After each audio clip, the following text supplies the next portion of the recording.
Hey everybody, welcome to Geography Core and in a series जहाँ पर हम class 12 Geography की बुक 1 को समराइज़ कर रहे हैं एंड वी आर ट्राइंग कि कम से कम टाइम में हम पूरे के पूरे चैप्टर को सम अप करें, समराइज़ करें for our exams, right. So it is the chapter transport and communication, जो अपने आप में ही बहुत ही लेंदी चैप्टर है एंड जिसमें बहुत सारा इन्फॉर्मेशन है, बहुत सारा डाटा है which you are suppose to learn. ठीक है, तो इसको कितना भी शॉर्ट करें it is still lengthy, but we will try to summarise it in the minimum timing. Okay, main motive है समराइज करने का एंड सेकेंड मोटिव है हमारा कि कम टाइम लगे, है ना। But main purpose is to summarise it, right. तो हम किसी भी चीज़ को स्किप नहीं करेंगे and for now let us begin with the chapter. So transport का मतलब क्या होता है? ऐसी सुविधा, ऐसी फैसिलिटी जिससे हम एक जगह से दूसरी जगह जा सकें, है ना, या हमारे अलावा कोई गुड्स हैं, कोई प्रोडक्ट्स हैं, वो एक जगह से दूसरी जगह जा सकें। कैसे जाते हैं? ट्रांसपोर्ट की मदद से, right. So transport is a service और facility for the carriage of person and goods from one place to the another. Then modes of transport की बात करें तो हमारे पास में कितने तरीके हैं, कितने ज़रिए हैं ट्रांसपोर्टेशन के। तो we have land, water, air and pipelines, 4 तरीके हैं, राइट। एंड हर एक तरीके से, यानी कि लैंड, एयर, वाटर, सभी से हम जो है पैसेंजर और फ्राइट दोनों को ही कैरी कर सकते हैं, है ना। लैंड से इंसान भी ट्रैवल कर सकते हैं या फिर कोई प्रोडक्ट है वो भी ट्रांसपोर्ट किया जा सकता है ना। सिमिलरली वाटर और एयर से भी पैसेंजर्स और गुड्स और प्रोडक्ट सभी को ट्रांसपोर्ट किया जा सकता है एक्सेप्ट पाइपलाइंस, बिकॉज पाइपलाइन से ना ही हम इंसान ट्रैवल कर सकते हैं, ना ही कोई प्रोडक्ट को, ऐसे बड़ा प्रोडक्ट है ना, हैवी प्रोडक्ट है, उसको ट्रांसपोर्ट किया जा सकता है। Road transportation is cheaper for short distances and door to door service, right. इसके अलावा एक एक जो है एडवांटेज या वी कैन से एक एक फीचर मैंने लिख रखा है अबाउट ईच ऑफ देम। जैसे कि रोड ट्रांसपोर्टेशन चीप होता है शॉर्ट डिस्टेंसेस के लिए एंड ये हमको door to door service provide करता है, जो कि और कोई भी मोड प्रोवाइड नहीं करता। Secondly, railways are for large volume of bulky materials over long distance. तो रेलवेज हमें कंफर्टेबल होती हैं बहुत सारा जब सामान जाना होता है एंड बहुत दूर तक जाना होता है, right. And high value, light and perishable goods are best moved by airways. तो एयरवेज की मदद से हाई वैल्यू, जो बहुत ही ज़्यादा वैल्यूएबल प्रोडक्ट्स हैं, जो पेरिशेबल गुड्स हैं, पेरिशेबल का मतलब हो जाता है जो चीज़ें जल्दी ख़राब हो जाती हैं, तो इन चीज़ों को हम बेटर ट्रांसपोर्ट कर सकते हैं through airways, right. So these are the 3 नहीं 4 मोड्स ऑफ ट्रांसपोर्टेशन। देन हमारा टॉपिक है land transport. So here we need to remember कि जो पहली पब्लिक रेलवे लाइन ओपन हुई थी वो हुई थी 1825 में। कहाँ हुई थी? स्टॉकटन से डार्लिंगटन तक, ठीक है। अदर देन दैट हमको बता रखा है अबाउट पैक एनिमल्स, यानी कि कुछ एनिमल्स का यूज़ किया जाता है फॉर ट्रांसपोर्टेशन पर्पज़, है ना। ट्रेवल के लिए जो है ट्रांसपोर्टेशन का यूज़ किया जाता है, तो उसमें हमको बता रखा है कि किस रीजन में किस एनिमल का यूज़ होता है। तो ये आप ध्यान रखो बिकॉज MCQ में देखने को मिल सकता है। लाइक क्वेश्चन अगर आ जाता है कि which animal is used in north Europe to draw sledges, तो what will be the answer. ये अगर आपने पढ़ रखा है तभी आप बता सकते हैं कि dogs and reindeer, this is the right answer, right. तो ये चीज़ आप देख लीजिए। हॉर्सेस का यूज़ किया जाता है वेस्टर्न कंट्रीज़ में। Dogs and reindeer are used in North America, North Europe and Siberia to draw sledges, जो कार्ट होती है ना, you can see in this image. Then mules are used in mountainous region, camels in desert and bullocks का use किया जाता है India में carts को पुल करने के लिए, ठीक है। देन हम रोड्स की अगर बात करें तो उसके इंपॉर्टेंट फीचर्स हो जाते हैं। Number first, it is most economical for short distances, right. ये हमको door to door service provide करता है। Other than that, unmetalled roads are not effective and serviceable for all seasons. ऐसे रोड्स जो कि प्रॉपरली कंस्ट्रक्ट नहीं करे गए हैं, है ना, वो हर सीज़न के लिए सर्विसेबल नहीं होते हैं। अच्छे खासे रोड भी ख़राब हो जाते हैं ड्यूरिंग रेनी सीजन, है ना। अब जो रोड अच्छे से बना ही नहीं है तो वो कहाँ से ही चलेगा। So that is the point. World's total motorable road length is only about 15 million kilometre. पूरी दुनिया में जो मोटरेबल रोड लेंथ है that is 15 million kilometre. Motorable road मतलब जो बेटर वे में कंस्ट्रक्ट करी गई रोड्स हैं उनकी बात कर रहे हैं, ठीक है। नॉर्थ अमेरिका अकाउंट्स फॉर 33%, मतलब पूरी दुनिया में 15 मिलियन किलोमीटर रोड लेंथ है, ठीक है। उसमें से भी जो नॉर्थ अमेरिका है वो अकेले 33% को होल्ड करती है, ठीक है। Then the next topic is highways. तो ये भी रोड ही होती हैं but these are differently constructed roads, ठीक है, जो कि मेटल रोड्स होती हैं एंड ये डिस्टेंट प्लेसेस को कनेक्ट करती हैं, बहुत दूर दूर के डिस्टेंसेस को कनेक्ट करते हैं, ठीक है। Usually these are 80 metres wide, जहाँ पर separate traffic lanes, bridges, flyovers and dual carriageways की सुविधाएं होती हैं। ताकि जो ट्रैफिक फ्लो है वो अनइंटरप्टेड रहे, किसी भी तरह से जो है ट्रैफिक जैम ना हो एंड अनइंटरप्टेड फ्लो चलता रहे of the vehicles, right. In North America highway density is high, it is about 0.65 kilometre पर स्क्वायर किलोमीटर, ठीक है। इसके अलावा हमको कुछ इंपॉर्टेंट सिटीज़ हाईलाइट करी गई हैं जिनको कि हाईवेज ने कनेक्ट कर रखा है, जैसे कि cities of Canada are linked with those of Mexico highways के द्वारा। देन ट्रांस कैनेडियन हाईवे जो है वैंकूवर को सेंट जॉन सिटी से लिंक करता है, ठीक है। Alaskan highway connects Canada to Alaska. Other than that trans continental Stuart highway ये कनेक्ट करता है डार्विन को मेलबोर्न से, ठीक है। So these are few things जो कि आपको ध्यान रखनी है, कौन सा जो हाईवे है किन सिटीज़ को कनेक्ट करता है, ठीक है। सो इस पूरे ही चैप्टर में बहुत सारे रूट्स आने वाले हैं, सभी के आपको एटलीस्ट ये पता होना चाहिए कौन सा रूट किन रीजन्स को कनेक्ट कर रहा है, ओके। देन इंडिविजुअली अगर हम इंडिया की बात करें तो यहाँ पर हमारे पास में सबसे लंबा नेशनल हाईवे है, दैट इज जो कि कनेक्ट करता है वाराणसी को कन्याकुमारी से, एंड ये कंट्री का लॉन्गेस्ट हाईवे है। Other than that we have golden quadrilateral जो कि 4 मेजर सिटीज़ को कनेक्ट करता है, which are New Delhi, Mumbai, Chennai and Kolkata. इसके अलावा अगर हम रशिया की बात करें तो वहाँ पर हाईवेज़ की इतनी ज़्यादा वैल्यू नहीं है, वहाँ पर railways are much more important than highways, and reason ये है कि वहाँ का एरिया बहुत ही वास्ट है, जियोग्राफिकल एरिया बहुत ज़्यादा है रशिया का, जिसकी वजह से जो हाईवेज़ हैं वो उतने ज़्यादा केपेबल नहीं है, उतने ज़्यादा इम्पॉर्टेंट नहीं है as compare to railways, okay.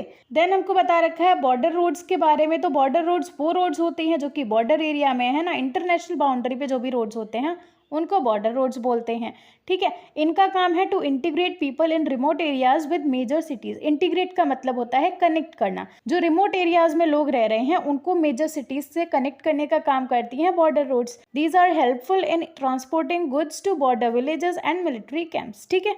So that was all about roads. अब हम बात करेंगे अबाउट रेलवेज। तो रेलवेज का यूज़ किया जाता है बल्कि गुड्स को ट्रांसपोर्ट करने के लिए, एंड पैसेंजर्स भी इनका यूज़ करते हैं लॉन्ग डिस्टेंस को कवर करने के लिए, ठीक है। लॉन्ग डिस्टेंस के लिए railways are the better option. Railway gauges are classified as broad, standard, metre and smaller gauges. So railway gauge का मतलब क्या होता है, you can see in this image, ये जो रेलवे ट्रैक होता है इसकी जो विड्थ होती है, ठीक है, that is what we mean by railway gauge, ठीक है। तो इनको 4 मेजर टाइप्स में क्लासिफाई किया गया है। यूके की बात करें तो वहाँ पर स्टैंडर्ड गेज का यूज़ किया जाता है, ठीक है।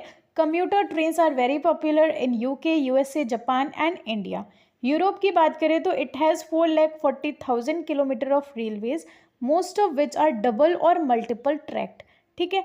Important rail heads are London, Paris, Brussels, Milan, Berlin and Warsaw, ठीक है। तो ये कुछ इंपॉर्टेंट रेल हेड्स हैं। बाकी डू रिमेंबर अबाउट यूरोप की it has 4,40,000 kilometre of railways, जो कि ज़्यादातर डबल और मल्टीपल ट्रैक्ड है। लंदन एंड पेरिस में अंडरग्राउंड रेलवेज बहुत ज़्यादा इंपॉर्टेंट हैं, ठीक है। रशिया की अगर हम बात करते हैं तो वहाँ पर रेलवे 90% अकाउंट करते हैं, यानी कि जितना भी ट्रांसपोर्टेशन सिस्टम है रशिया में उसका 90% आर द रेलवेज, ठीक है। North America has nearly 40% of the world's total railway. पूरी दुनिया का 40% रेलवे केवल और केवल नॉर्थ अमेरिका में है। In Canada railways are distributed all over the sparsely populated areas. Australia की बात करें तो it has 40,000 kilometre of railway, जिसका 25% अकेले न्यू साउथ वेल्स में है, ठीक है। एंड देन साउथ अमेरिका की बात करें तो वहाँ पर रेल नेटवर्क डेंस है 2 रीजन्स में, जो कि हैं pampas of Argentina and the coffee growing region of Brazil, ठीक है, जो कि 40% रेलवेज को कंट्रीब्यूट करते हैं। In Asia it is dense in the thickly populated areas of Japan, China and India, ठीक है। तो इन रीजन्स में हमें रेलवेज डेंस देखने को मिलेगा। अफ्रीका की बात करें तो केवल 40,000 किलोमीटर का रेलवे है, ठीक है। उसमें से भी साउथ अफ्रीका में अकेले 18,000 किलोमीटर है। क्यों है? क्योंकि वहाँ पर जो है माइनिंग एक्टिविटीज़ काफ़ी ज़्यादा होती हैं of gold, diamond and copper. इस वजह से 18,000 किलोमीटर का railway concentration is in south Africa alone. And total अगर अफ्रीका की बात करें तो it has 40,000 kilometre of railways, ठीक है। सो ये हमने डिटेल्ड डिस्कशन कर लिया रेलवेज के बारे में। हमारे पास में कुछ 15-16 पॉइंट्स आ गए हैं अबाउट रेलवेज, जो कि आपको पता होने चाहिए, आपको लर्न होने चाहिए, ठीक है। एंड अगर आपका जो है इन डिटेल भी क्वेश्चन आता है, लॉन्ग में भी आता है, तो दिस इज सफिशिएंट डाटा, ठीक है। Then next we will be talking about trans continental railway. So ये वो रेलवेज होते हैं जो कि पूरे कॉन्टिनेंट में फैले हुए हैं, ठीक है, कॉन्टिनेंट के दोनों एंड्स को कनेक्ट करते हैं ट्रांस कॉन्टिनेंटल रेलवेज। सो यहाँ पर हमको कई सारे इंपॉर्टेंट और मेजर ट्रांस कॉन्टिनेंटल रेलवेज के बारे में बता रखा है। सबसे पहला आता है ट्रांस साइबेरियन रेलवे। तो ये एक मेजर रेल रूट है रशिया में, जो कि स्टार्ट होता है from Saint Petersburg to Vladivostok. ये एशिया का बहुत ही इंपॉर्टेंट जो है रूट है, ठीक है, and it is longest double tracked and electrified trans continental railway in the world, ठीक है। सेकेंड वन हो जाएगा trans Canadian railway, which is 7050 kilometre long rail line, जो कि कनाडा में है and it connects Halifax to Vancouver. Construction कब हुआ? 1886 में, ठीक है। It is economic artery of Canada, यानी कि ट्रेड वगैरह के लिए it is very much important root, ठीक है। एंड वीट और मीट, ये दो इंपॉर्टेंट एक्सपोर्ट्स हैं इस रास्ते के। फिर the Union and Pacific railway, तो ये कनेक्ट करता है न्यूयॉर्क को on the Atlantic coast to San Francisco on the Pacific coast. जो सबसे वैल्यूएबल एक्सपोर्ट्स हैं यहाँ के, these are ores, grain, paper, chemicals and machinery, ठीक है। फिर अगला हो जाएगा the Australian trans continental railway. तो it runs west east across the southern part of the continent from Perth on the waste to Sydney on the east, ठीक है, Perth को सिडनी से कनेक्ट करता है। फिर है द ओरिएंट एक्सप्रेस, जो कि रन करता है फ्रॉम पेरिस टू इस्तांबुल। यहाँ के मेजर एक्सपोर्ट्स हो जाएंगे cheese, oats, wine, fruits, bacon and machinery, ठीक है। सो लैंड ट्रांसपोर्ट हो गया। Now we have is the water transport. तो यहाँ पर सबसे बड़ा बेनिफिट क्या होता है, हमको यहाँ पर रूट कंस्ट्रक्शन की जरूरत नहीं पड़ती है। ऑल वी नीड इज की पोर्ट्स चाहिए होते हैं दोनों ही एंड पे, जहाँ पर सुविधाएं हों अनलोडिंग की, लोडिंग की, है ना। तो पोर्ट्स आर रिक्वायर्ड, बाकी रूट कंस्ट्रक्शन की जरूरत नहीं पड़ती है, ठीक है। वाटर ट्रांसपोर्ट को दो टाइप्स में डिवाइड किया गया है, sea routes and inland waterways. So talking about sea routes, it is cheaper means of haulage of bulky materials over long distances. तो haulage means exporting goods and products for the commercial purpose, right. तो ये एक सस्ता तरीका होता है बल्कि भारी भारी मटेरियल्स को लॉन्ग डिस्टेंसेस में ट्रांसपोर्ट करने के लिए। The development of refrigerated chambers for perishable goods, tankers and specialized ships has also improved cargo transport। तो क्योंकि टेक्नोलॉजिकल एडवांसमेंट तो काफ़ी ज़्यादा हो ही चुका है पूरे वर्ल्ड में, जिसकी वजह से हमें रेफ्रिजरेटेड चैम्बर्स मिले हैं, है ना। तो उससे क्या होता है, पेरिशेबल गुड्स को इजीली ट्रांसपोर्ट किया जा सकता है। पेरिशेबल गुड्स यानी वो चीज़ें जो कि जल्दी ख़राब हो जाती हैं। अब क्योंकि रेफ्रिजरेशन की सुविधा है तो वो जल्दी ख़राब नहीं होती हैं, ज़्यादा समय तक टिक जाती हैं, है ना। इसके अलावा टैंकर्स की सुविधाएं हो गई हैं, स्पेशलाइज्ड शिप्स बनने लगी हैं, जिसकी वजह से ट्रांसपोर्टेशन में भी काफ़ी ज़्यादा इम्प्रूवमेंट आ गया है, ठीक है। सो अगेन हमारे पास में कुछ इंपॉर्टेंट सी रूट्स हैं which we are suppose to no.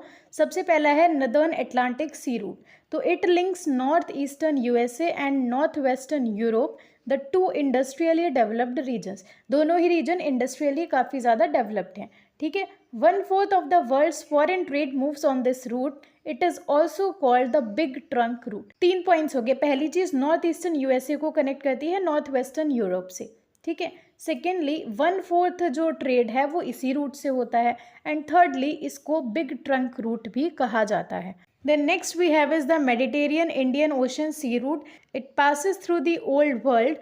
Port Said, Aden, Mumbai, Colombo and Singapore are important ports. Third one is the Cape of Good Hope Sea Route, जो कि connect करता है western European regions को with West Africa, South Africa, South East Asia and the commercial agriculture and livestock economies of Australia and New Zealand, ठीक है। Then Southern Atlantic Sea Route, so it is across the Atlantic Ocean which connects West European and West African countries with Brazil, Argentina and Uruguay in South America। यहाँ पर traffic बहुत कम होता है because यहाँ पर development ही बहुत limited हुआ है एंड पॉपुलेशन भी बहुत ज़्यादा नहीं है in South America and Africa.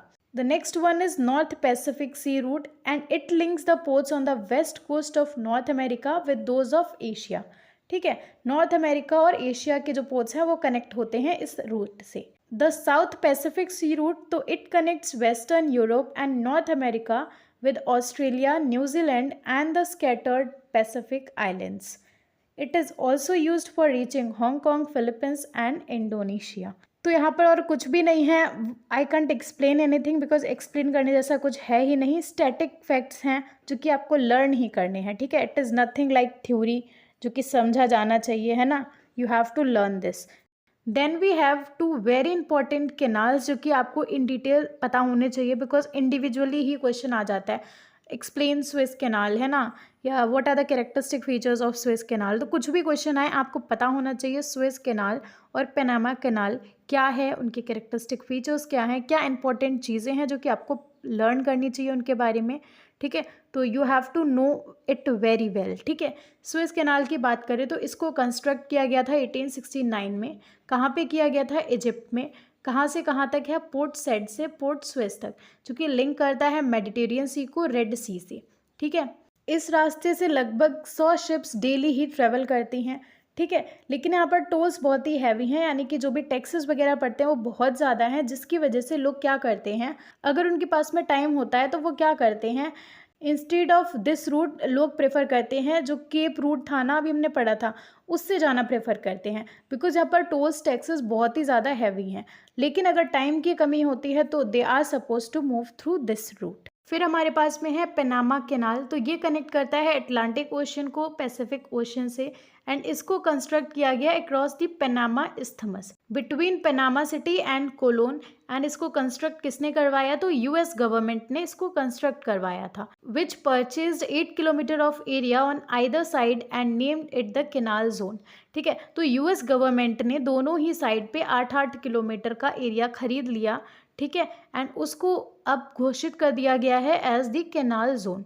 ठीक है, इसकी लेंथ कितनी है? तो it is about 72 kilometre long, and ये न्यूयॉर्क से सैन फ्रांसिस्को के बीच में 13,000 किलोमीटर का डिस्टेंस कम कर देता है। ठीक है, then we have the Rhine waterways, तो ये फ्लो करता है through Germany and Netherlands. It is navigable for 700 kilometre from Rotterdam in the Netherlands to Basel in Switzerland. ये कनेक्ट करता है the industrial areas of Switzerland, Germany, France, Belgium and the Netherlands with the North Atlantic sea route. The next one is Danube waterway, तो ये सर्व करता है eastern Europe को। ठीक है, जो डैन्यूब रिवर है it rises in the Black Forest and flows eastward through many countries, and it is navigable up to Turnu Severin, यानी कि नेविगेबल का मतलब हो जाता है कि ईजिली यहाँ पर जो है शिप्स ट्रैवल कर सकती हैं विदाउट एनी प्रॉब्लम। ठीक है, चीफ एक्सपोर्ट्स की बात करें तो that includes wheat, maize, timber and machinery. Then we have the Volga waterway जो कि है रशिया में। ठीक है, तो रशिया में कई सारे डेवलप्ड वाटरवेज हैं, जिसमें से जो वोल्गा वाटरवे है it is very much important, and it provides a navigable waterway of 11,200 kilometre and drains into the Caspian sea. ठीक है, the next one is the Mississippi waterways, तो it connects the interior part of USA with the Gulf of Mexico in the south. ठीक है, कहाँ से कहाँ तक connected है? तो यूएसए के इंटीरियर पार्ट को कनेक्ट करता है गल्फ ऑफ मैक्सिको से। And then we have is the air transport, जो कि फास्टेस्ट मीन्स ऑफ ट्रांसपोर्टेशन है, लेकिन at the same time it is costly as well. ठीक है, ये प्रेफर किया जाता है लॉन्ग डिस्टेंस ट्रैवल के लिए, एंड वैल्यूएबल गुड्स जो होते हैं जो कि बहुत जल्दी ख़राब हो जाएं, या हाई वैल्यू प्रोडक्ट्स जो होते हैं उनको बहुत ही आसानी से एंड बहुत ही स्पीड से जो है ट्रांसपोर्ट किया जा सकता है ऑन वर्ल्ड वाइड स्केल। किसके द्वारा? एयर ट्रांसपोर्टेशन के द्वारा। Only means to reach inaccessible areas, ऐसी जगह, ऐसे रीजन जहाँ पर कोई रास्ता नहीं है, रोड्स नहीं है, रेल्स नहीं है, वाटर ट्रांसपोर्टेशन नहीं पॉसिबल है, तो वहाँ पर हमें कौन सुविधा देता है, हमें कौन फैसिलिटेट करता है? That is air transportation. ठीक है, manufacturing of aircrafts and their operations require elaborate infrastructure like hangars, landing, fuelling and maintenance facilities. कहने का मतलब ये है कि ये महंगा बहुत ज़्यादा होता है, एयर ट्रांसपोर्ट को स्टैब्लिश करने के लिए बहुत ज़्यादा जो है पैसा लगता है, it is very much costly. Construction of airports is very expensive. ठीक है, एंड दुनिया की ऐसी कोई जगह नहीं बची है बिकॉज ऑफ एयर ट्रांसपोर्टेशन जो कि 35 घंटे से दूरी पर हो। ठीक है, किसी भी रीजन में आप जाना चाहते हैं 35 घंटे से ज़्यादा नहीं लगेंगे because of air transportation. More than 250 commercial airlines offer regular service. Then intercontinental air routes, तो एयरलाइंस के बारे में कुछ इंपॉर्टेंट रूट्स वगैरह हमको बता रखे हैं, जो इंपॉर्टेंट फीचर्स हैं वो, जैसे कि हमें डेंस एयर नेटवर्क देखने को मिलेगा in eastern USA, western Europe and south East Asia. ठीक है, यूएसए की बात करें तो अकेले यूएसए में ही 60% एयरवेज हैं पूरी दुनिया के। ठीक है, इसके अलावा New York, London, Paris, Amsterdam, Moscow, Karachi, New Delhi, Mumbai, Bangkok, Singapore, Tokyo, San Francisco, Los Angeles and Chicago are nodal points where air routes radiate to all continents. Nodal points का मतलब होता है सेंट्रल पॉइंट्स, ठीक है। इन पॉइंट से, इन जगहों से आप जो है पूरी ही दुनिया में जा सकते हैं कहीं पर भी, ठीक है। ये मेजर पॉइंट्स हैं, ये मेजर सेंटर्स हैं, ठीक है। Africa, Asiatic part of Russia and South America lack air services. तो कहाँ पर हैं एयर सर्विसेज ये तो आपको पता है, कहाँ पर कम है, कहाँ पर लैक करते हैं तो वो भी आपको पता होना चाहिए, which are Africa, Asiatic part of Russia and South America. And at last we have pipelines, है ना। 4 मोड्स ऑफ ट्रांसपोर्टेशन हमने देखे थे ना, तो the last one is pipelines, ठीक है, जिसका मेजरली यूज़ किया जाता है, या हम कह सकते हैं यूज़ ही किया जाता है लिक्विड्स को ट्रांसपोर्ट करने के लिए, गैसेस को ट्रांसपोर्ट करने के लिए, such as water, petroleum and natural gas. Cooking gas और LPG is supplied through pipelines in many parts, ठीक है। It is also used to transport liquidified coal. New Zealand की बात करें तो मिल्क को सप्लाई किया जाता है पाइपलाइंस के थ्रू, कहाँ से, फार्म से फैक्ट्रीज तक, ठीक है। USA has dense network of pipelines. इसके अलावा बिग इंच जो है एक फेमस पाइपलाइन है which carries petroleum from the oil wells of the Gulf of Mexico to north eastern states, ठीक है। सो डू रिमेंबर जो बिग इंच है वो कहाँ से कहाँ तक है, ठीक है ना। जाना नहीं